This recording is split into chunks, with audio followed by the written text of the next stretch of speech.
ప్రతి ఒక్క రాజకీయ నాయకుల దగ్గర పోయి దండాలు పెట్టినా మొత్తం మీరు చచ్చిపోతే రోడ్డు మీద వారేసి సార్ ఇలా ఉన్నారు ఇల్లు ముట్టాయి సార్ మా బాధ ఏం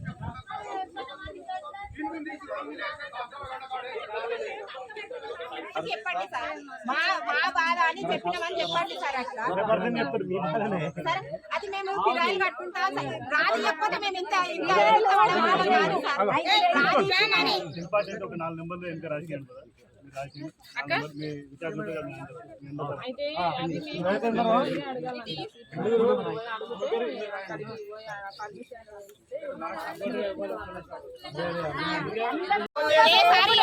గజ్వేల్ నుంచి వచ్చినామని అంటే ఇంత విలువ కూడా ఇయ్యరా? మేము మనసులే కదా అసలేం ప్రతి ఊరికి బెడ్రూమ్ లో మంచిడు, మరి గజ్వేల్ ఏం పాపం చేసినామని మనసలేడు.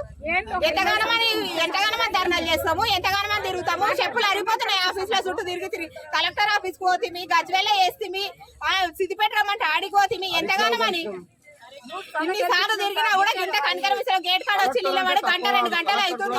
కనీసం ఒక ఫోన్ లేదు, కనీసం ఇట్లా మాట్లాడతామన్న ఇంత ఇన్ఫర్మేషన్ ఇచ్చుడు కూడా లేదు సార్కి. సార్ దాకా ఏరుతుందా ఇన్ఫర్మేషన్?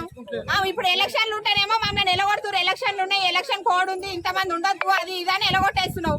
ఇప్పుడు 1/2 అవర్ లో పర్మిషన్ ఇస్తానని చెప్పి మళ్ళీ ఇప్పుడు సార్లను పంపించి ఇక్కడ నుండి వెళ్ళిపోండి అమ్మ, మీరు ఇంతమంది ఉండొద్దు అని చెప్తున్నారు. ఎట్లా మేమేమన్నా ఆడ నుంచి ఇంత దూరం వచ్చింది మాకు కడుపు తిప్పని చెప్పుకోలేకే కదా. మరి ఎలక్షన్లు అంటే నువ్వు డ్రా తీయకుండా అయిపోతుండే, మాకు రాకుండా అయిపోతుండే కదా. అసలు సీఎం గా గెలిచినప్పటి నుంచి